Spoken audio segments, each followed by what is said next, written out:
धारावी पुनर्विकास प्रकल्पावरून ठाकरेंनी महायुती सरकारवर निशाणा साधलेला आहे। ज्या ठाकरे सरकारने टेंडरला मंजुरी दिली तेच उद्धव ठाकरे सत्तेतून बाहेर पडल्यानंतर टेंडर रद्द करण्याची मागणी करतात। धारावीकरांच्या विकासात खोडा का घातला जातोय असा सवाल या निमित्ताने उपस्थित होतोय। धारावी प्रकल्पाचा नेमका वाद काय आहे जाणून घेऊयात या रिपोर्टमधून।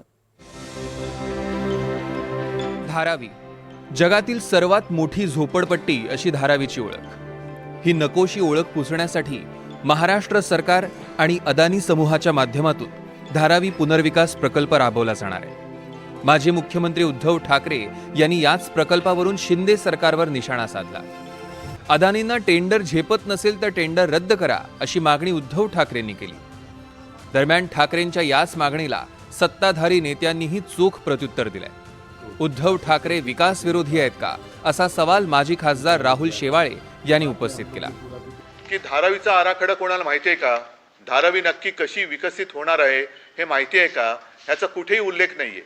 आणि अचानक हे सरकार लाडक्या मित्रासाठी, कोणाचा मित्र तुम्हाला माहिती आहे, त्या लाडक्या मित्रासाठी वेगवेगळ्या ठिकाणी झोपडपट्टी योजनेतून जागा अधिग्रहित करायला लागलेले। हा काय प्रकार आहे? कोणासाठी करताय? आणि मग जिथे मुंबईचे इतर प्रकल्प होणार आहेत त्या ठिकाणाला तुम्ही नख का लावताय? अगदी वाघ नख नसलं तरी सरकारी नख त्याला का लावता आहात? आश्चर्य वाटतं की आज अचानकच धारावीबद्दल त्यांनी पत्रकार परिषद का घेतली हा एक प्रश्नचिन्ह निर्माण होतोय।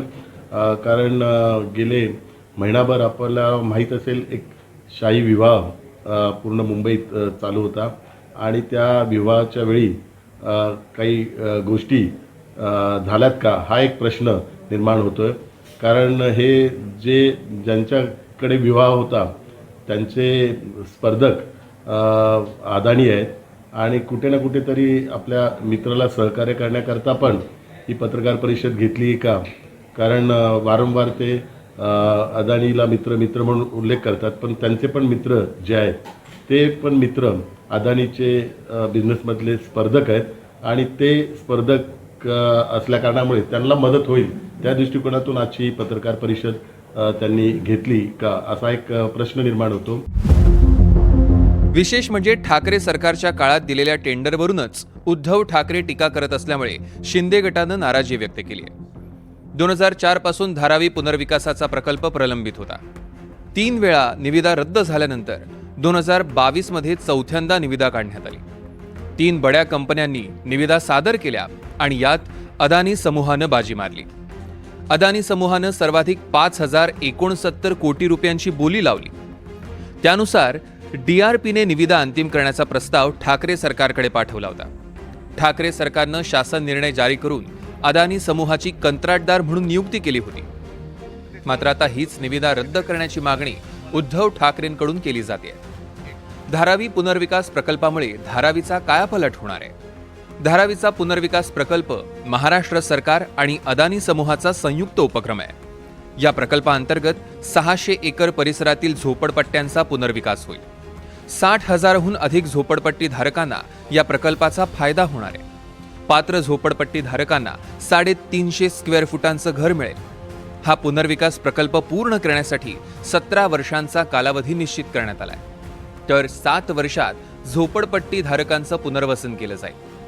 असंघटित उद्योगांचं धारावीतच पुनर्वसन केलं जाणार आहे। धारावी झोपडपट्टी मुंबईच्या मध्यवर्ती भागात वसली आहे। इथे सुईपासून मोठमोठ्या यंत्रांची निर्मिती केली जाते।